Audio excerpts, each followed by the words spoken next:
बोलो देवाधिदेव महादेव की जय। ओम हर हर महादेव। ओम नमः शिवाय।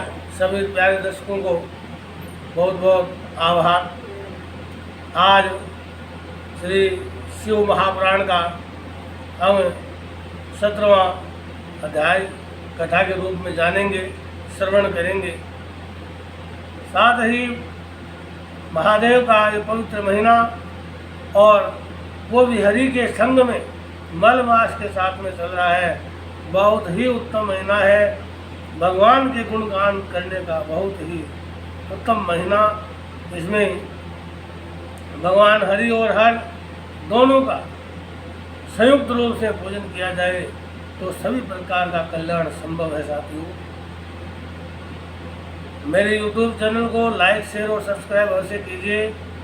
कथा प्रतिदिन आपको सुनने को मिले, इसलिए बेल आइकन प्रेस कीजिए ताकि तुरंत आपको नोटिफिकेशन मिल जाए। हम चर्चा कर रहे थे 16वें अध्याय में कि जो ऋषि अर्थात जो ब्राह्मण थे, यज्ञमित्र, उनके पुत्र गुणनिधि के द्वारा बहुत से गलत कार्य करने में पड़ जाना, उसकी माता के द्वारा कभी अपने पति को बताना नहीं, और इस कारण से वो लड़का उन गलत कार्यों के गर्त में चलता गया, जाता गया। उसकी शादी भी हो गई, लेकिन फिर भी वो नहीं समझ पाया।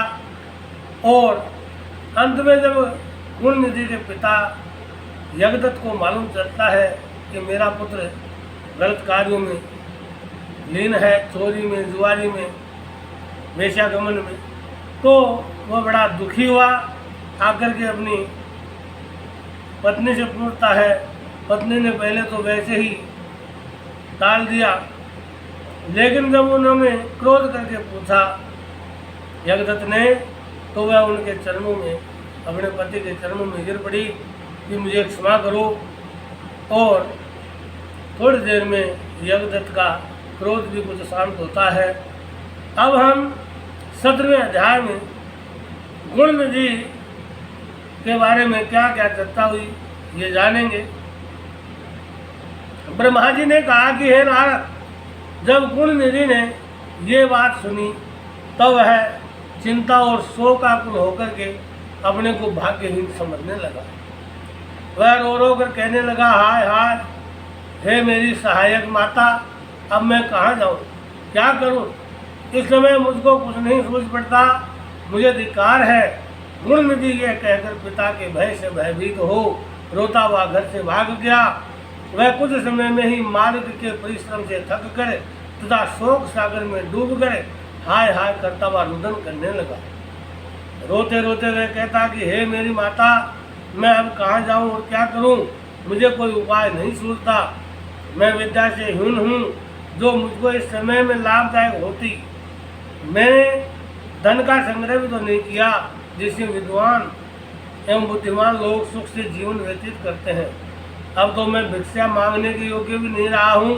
प्रातःकाल जब मैं सोकर उठता था तो मेरी माँ मुझे बड़े स्नेह से भोजन देती थी, परंतु अब उस माता को मैं कहाँ पाऊँ, क्या करूँ तथा कहाँ जाऊँ?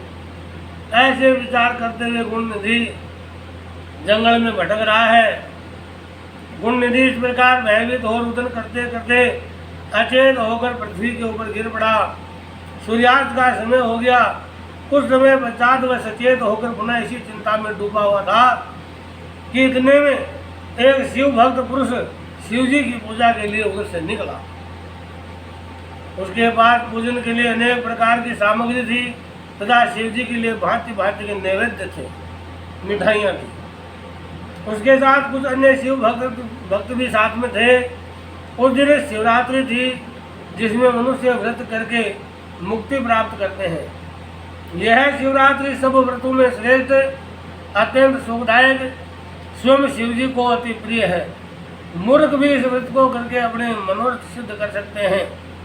जिस प्रकार शिव जी समस्त देवताओं को सुख प्रदान करते हैं, उसी प्रकार यह व्रत भी मनुष्य को सुख प्रदान करके इस अपार संसार के ऋणु तथा बंधनों से मुक्त कर देता है।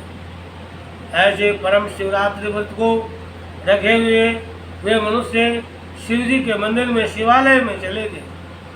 जो पुरुष अनेक प्रकार के नैवेद्य एवं व्यंजन अपने साथ लाया था, उसकी सुगंधि पाकर गुणनिधि जो बहुत भूखा था विचार करने लगा कि रात्रि के समय जब ये लोग शिव जी को अर्पण करेंगे तथा सो जाएंगे, उस समय मैं इस सुगंधित भोजन को वहाँ से उठा लूँगा। गुणनिधि अपने मन में यह विचार कर उन्हीं लोगों के साथ चल दिया तथा शिवालय के ऊपर जाकर ठहर गया। शिव भक्त ने सच्चे हृदय से अनेक प्रकार से शिव जी की पूजा की। फिर वह भक्ति में खोकर नृत्य करने लगा। गुणनिधि ऊपर से ये सब देखता रहा। वह अपने मन में कहता था कि यदि इनकी दृष्टि क्षीण हो जाए तो मैं अपना काम करूं। कुछ समय पश्चात वे सब शिव भक्त ऊँग गए, नींद में हो गए। तब गुणनिधि सबको निद्रा अवस्था में देखकर शीघ्र ही शिवालय में जाकर के धीरे धीरे दबे हुए पाँव से नैवेद्य के पास जा पहुंचा। अंधेरा होने के कारण उसने प्रकाश करने के निमित्त धीरे से अपना वस्त्र फाड़कर बत्ती बनाई और उसको जलाया। उसके प्रकाश में सब व्यंजन उठा लिए तथा उन्हें लेकर वहाँ से वह प्रसन्नतापूर्वक शीघ्र ही बाहर निकल गया।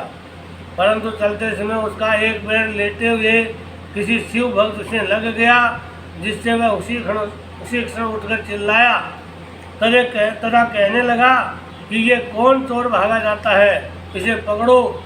नगर के रक्षक उस आवाज़ को सुनकर के जाग उठे तथा गुणनिधि को लक्ष्य कर उन्होंने बाण छोड़ दिया, जिससे आहत होकर वह पृथ्वी पर गिर पड़ा और क्षण भर में वहीं उसकी मृत्यु भी हो गई।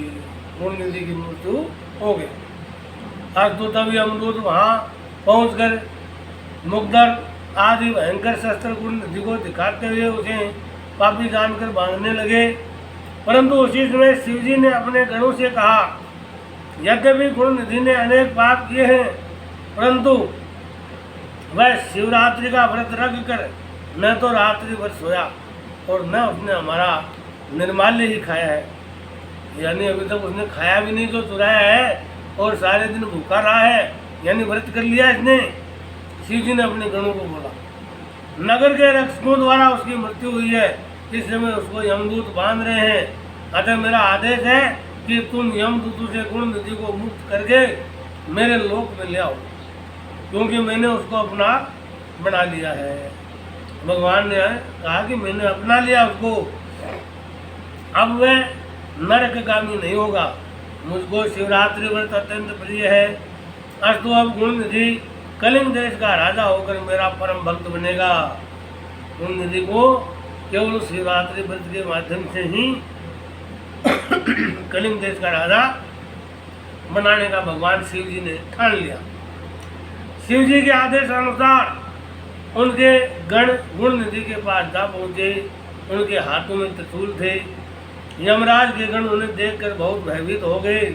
शिव गणों ने उनसे कहा, तुम कौन हो जो इस निष्पाप व्यक्ति को बांध रहे हो? यमदूत ये सुनकर आश्चर्य के साथ कहने लगे, तुम कौन हो जो यम की अवज्ञा करके ऐसे पापी को छुड़ा रहे हो? भला तुम किसकी शक्ति पर इतने प्रबल हो रहे हो? तब शिव गणों ने यह उत्तर दिया कि हम उन शिव जी के गण हैं जिनका ध्यान ब्रह्मा विष्णु आदि सभी देवता करते हैं। तुम इसको छोड़ दो।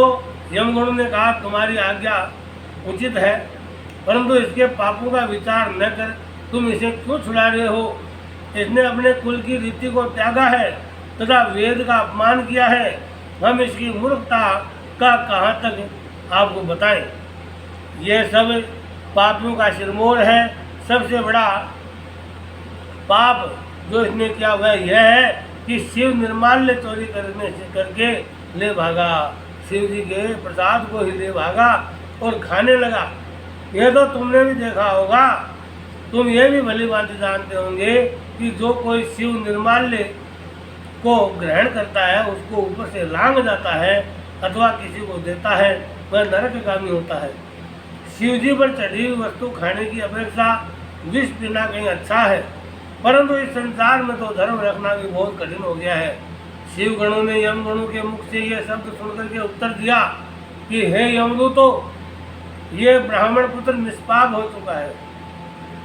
इसने सबसे बड़ा धर्म यह किया है कि इसने शिव मंदिर में जाकर अपना वस्त्र फाड़ा तथा उससे दिया जलाया और दिया जला करके प्रकाश किया। दूसरा बड़ा धर्म यह किया कि शिवरात्रि को रात दिन कुछ भी नहीं खाया और व्रत करके रात्रि भर जागरण किया। शिव जी का पूजन कैसे हो रहा है उसको देखता रहा छत के ऊपर से। ये भी उसका जो है शिव जी की दृष्टि में था और उसके नाम का श्रवण करता रहा। यद्यपि यह धर्म इससे अचानक ही हुआ है, यह धर्म उसने जानबूझ के नहीं किया, अचानक यह धर्म हुआ, परंतु उसको पुण्य का लाभ प्राप्त हुआ है। अब यह भविष्य में कलिंग देश का राजा होकर के शिव जी का पूजन करेगा। यह कहकर शिव जी गण गुण नदी को मुक्त करे अदृश्य हो गए। बोलो शंकर भगवान की जय।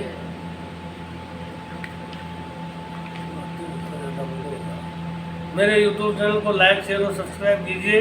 साथ ही एक छोटा सा भजन आपके सामने हम प्रस्तुत कर रहे हैं इसी में।